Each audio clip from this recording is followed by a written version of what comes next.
When science and convention hold no answers, might we finally turn to the fantastic as a plausibility? I'm Mortika, Lacrosse, and this is...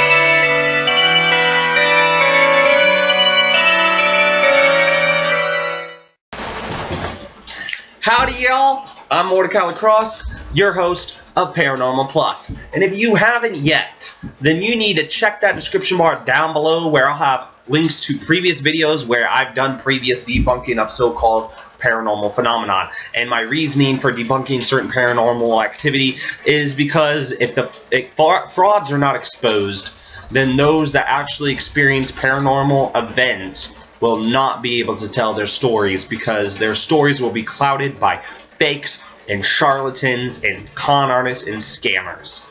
Now, you've all heard of the Amityville horror story, but I'm here to tell you it's fictional. It is based on a true story as much as Texas Chainsaw Massacre is, which, by the way, Texas Chainsaw Massacre is completely made up. I've done a previous video on that, and I will leave that also in the description bar down below, as long as I remember to put it there. See, the thing is we've all heard the story. A guy kills his whole entire family while they're asleep, gets thrown into prison, a new family moves in, and certain paranormal phenomenon end up leading to somebody breaking a hole through the wall, and there's this orange glow in the movie, and the psychics, they ask the psychic, what's going on? And the psychic goes, it's a gateway to hell.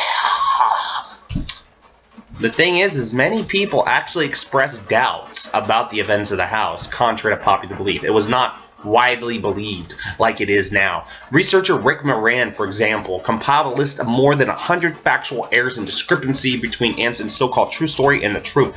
The 2005 remake of the movie promised to make Anson's book more deeply than the previous screenplays, including the so-called background about early Indians whose vengeful spirits may lurk nearby, and the supposed devil-worshipping settlers of the area.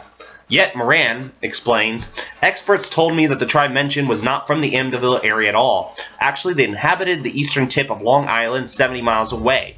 And the settlers mentioned that there were never local residents either. Anson's tactics was clear. When strapped for gold material or a book, pad it with quasi-factoids. Not only that, Father Picario, the priest who was supposed to be driven out of the house because of the demonic activity, said he never saw anything in the house. And he never, ran from the house. He just was like, oh, there's nothing going on here, guys. I'm sorry, I hate to break it to you. No paranormal activity. And just left, because it was time for him to go home. Okay, hold on. Joe Nickell, author of Entities, Angels, Spirits, and Demons, and Other Alien Beings, and who personally visited Amityville, interviewed late owners of the notorious house and also found numerous holes in the Amityville story. A few examples of the discrepancies are as follows. The Lutzes could have not found the demonic footprint in the snow when they said they did, because weather records show there had been no snowfall to leave prints in. Though the book details extensive damage to the home's doors, hardware, original locks, doorknobs, and hinges, that was all actually untouched. Still intact to the house to this day. The book and film show police being called to the house, but Nickell writes, during the 28th so-called day siege that drove the Lutz family from the house, they never once called the police. There were no police records or police reports with that Amityville Police Department. Nothing. Completely never was reported. You would think that people that thought their house was haunted or something, that a priest would back them up that there was so-called demonic possession, and a priest says no, there wasn't. You think they would have had some calls to the police department for the so-called paranormal activity, yet nothing happened.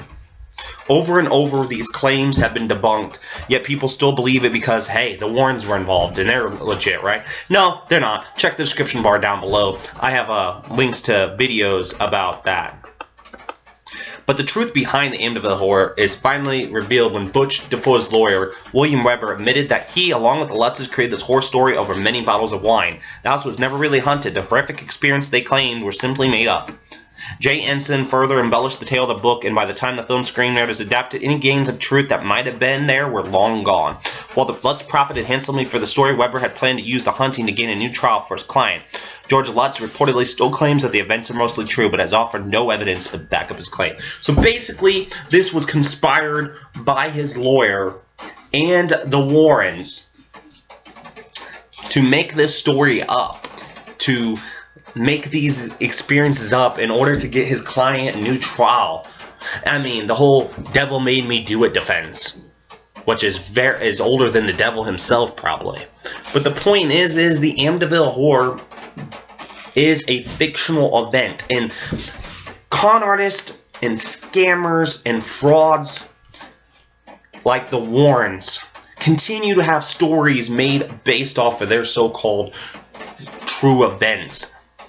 But the thing is they are well-known liars and charlatans in the paranormal community. So why do people keep on believing their stories? I'm Mortika Lacrosse. As always, I'll see you on the other side. Thank you for watching.